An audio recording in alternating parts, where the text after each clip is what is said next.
menyaring debu dan kotoran dari udara. Nah, jadilah masuk nih ini akan jadi upil tuh tadi. Terus yang kalau udaranya yang bagus dia masuk melalui faring. Faring ini yang dia menghubungkan antara hidung dan juga mulut. Di sini di awal masuk terus melalui laring. Laring itu di sini nih pangkal tenggorokan kita nih. Masuklah terus melalui trakea. Ada yang tahu trakea itu apa? Batang tenggorokan. Ini batang. Nah, oksigen masuklah ke batang tenggorokan. Kan paru-paru kita ada dua. Ada yang paru-paru satu? Ada nggak? Ada dua kan? Nah, trakea itu kan satu ya batangnya. Dia butuh cabang nih buat menyalurkan oksigen ke dua arah kan, paru-paru kanan dan paru-paru kiri. Ya kan? Nah, yang namanya cabang itu dinamakan dengan bronkus. Nah, ini cabangnya dibagi dua nih. Nah, ini kelihatan kan? Oh iya. Nah, bagi dua ini namanya bronkus. Cabang itu namanya bronkus. Nah, di cabang bronkus ini ada lagi cabang kayak ranting gitu. Ranting ini dinamakan bronchiolus.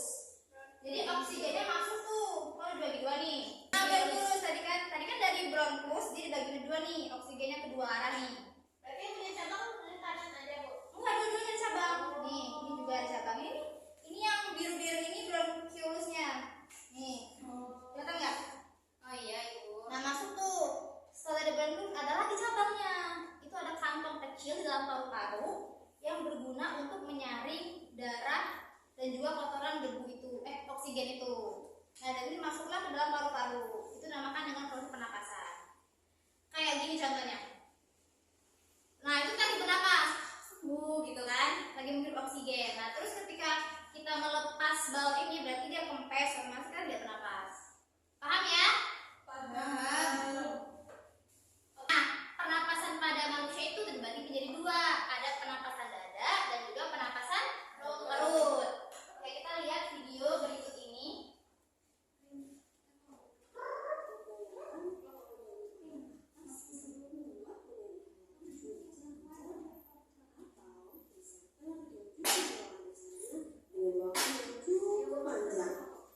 Biasa pasti udah ngos-ngosan banget tuh. Nah, bagaimana sih caranya supaya mendeteksi pernapasan yang panjang? Di video ini kita akan sama-sama mempelajari mekanisme pernapasan pada tubuh manusia, terdiri dari dan pernapasan perut. Ayo kita sama-sama belajar. Yuk.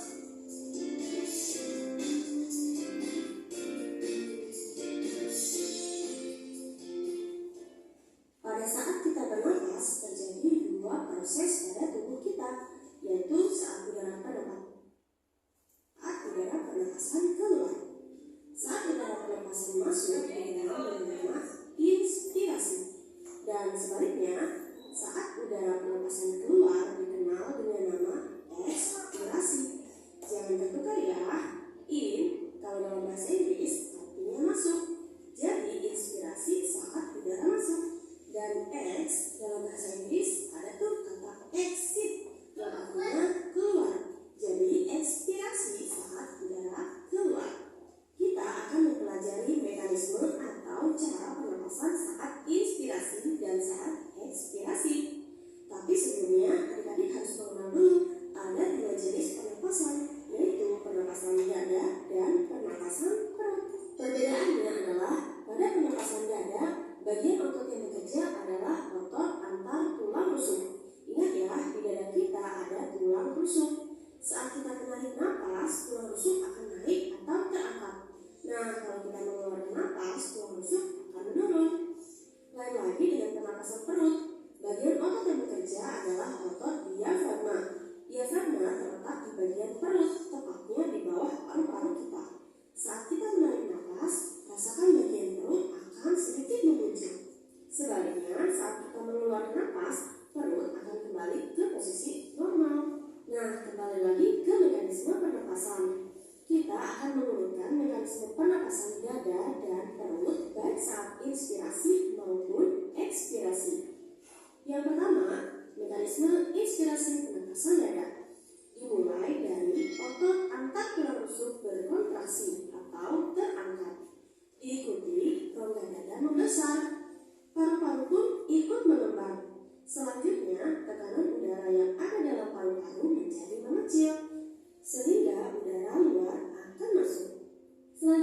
mekanisme ekspirasi pernapasan dada. Tahapannya tidak mengalihkan dari inspirasi pernapasan dada saja ya.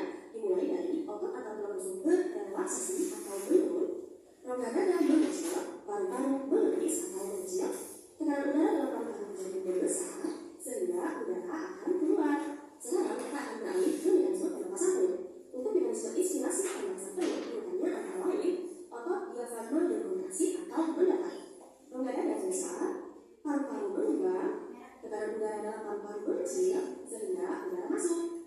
Sebaliknya, urutan mekanisme inspirasi pernapasan perut yaitu otot diafragma berrelaksasi atau melengkung, rongga dada mengecil, paru-paru mengecil, tekanan udara dalam paru-paru membesar sehingga udara keluar. Nah, tadi untuk mempermudah, tidak ini saja ya. Kalau pernapasan dada yang dipakai adalah otot angkat tulang rusuk, sedangkan kalau pernapasan perut yang dipakai otot diafragma. Nah, untuk inspirasi akan terjadi kontraksi, sedangkan ekspirasi terjadi relaksasi. Oke, udah paham ya? Ada berapa proses pernapasan? Dua aja. Kalau dada itu berarti menghembuskan nafas. Kalau pernapasan perut, diafragma. Oke, good job. Selanjutnya, kalau misalkan yang kita tidak bernapas, apa yang akan terjadi? Ibu akan jelaskan beberapa contoh gangguan penyakit dari sistem pernapasan ya. Yang pertama itu ada asma. Ada yang tahu asma? Sesak napas. Iya, sesak napas. Ada yang tahu nggak kenapa? Karena kurang oksigen. Terus apa lagi? Ada yang kesulitan di saluran pernapasan. Terus kadang kalau misalkan dia sakit capean, itu bisa langsung. Nah, asma ini itu sesak napas, ada suara menyinya. Bengek. Nah, asma ini biasanya itu tiba-tiba langsung terjadi pada individu itu akan menjadi turunan. Selanjutnya ada TBC. Ada yang tahu TBC? Tuberkulosis. Apa? Tuberkulosis. Oh iya benar. Ini karena apa? Bakteri. Ya, bakteri betul. Nah, ini tuh biasanya apa gejalanya? Batuk-batuk. Kadang batuknya berdarah gitu ya. Kalau apa namanya? Faringitis apa? Radang. Ya, radang. Jadi dia radang nggak bisa nelen, jadi susah nafas juga. Gitu ya anak-anak. Masih banyak lagi sebenarnya penyakit-penyakit pada sistem pernapasan, tapi ibu jelaskan hanya 3 saja. Sebelumnya ada yang mau bertanya dulu tentang materi kita hari ini? Iya. Oke, good job. Jadi ayo berhitung dari 1, 2. Ayo Mbak Iza, berhitung. 2. Mbak Aisyah. 2. 1. 2. Oke. Berkumpul kelompok 2. Ibu mau anak-anak membuat proyek yang seperti ibu jelaskan ini. Ini bapak. Aku ada kapal. Ini baru juga. Ini apa namanya? Oh, ini pakai ini aja. Ini kita ya. Kita dapat siapa tuh? Sebelum memulai. Jadi mau seperti ini ya, nanti jelaskan bagian-bagiannya dan nanti ada satu anak yang mempresentasikan musik kembali. Tulisannya dibuat dulu. Iya betul seperti ini ya. Ini di siap cepat ya. Balik lagi guys. Warna merah nanti. Terserah warna merah, warna hijau, warna putih.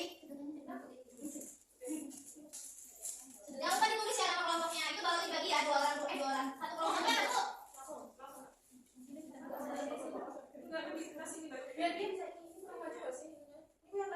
Pokoknya barunya bisa tiup. Baik, sudah semua ya anak-anak? Dan ibu mau perwakilan kelompok 1 untuk maju ke depan mempresentasikan proyek yang sudah dibuat hari ini. Ayo kelompok 1 mana? Siapa? Kelompok 1. Jatuh. Gua pegangin deh sih, ayo. Oke, 2 orang. Kakinya jatuh.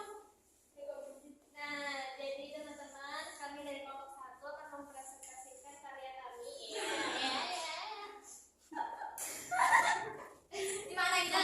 Di sini kita udah buat proyek tentang sistem pernapasan. Nah, di sini hidung, mulut, paru-paru, trachea dan lain-lain. Nah, kita mulai dari awal yang di hidung. Kita bisa lihat kalian tahu hidung? Ya, tahu. Nah, setelah ini ada faring. Yang mana faring itu tempat apa kalau ada udara ada faring. Nah, setelah hidung yang mana bulu hidung. Terus ada di sini ada mulut. Di sini juga ada trachea yang ini pangkal apa tadi? Pangkal tenggorokan. Terus di paru-paru itu ada bronkus. Nah, bronkus ini bercabang, ada ibu sati, ada bronkiolus sama alveoli. Terus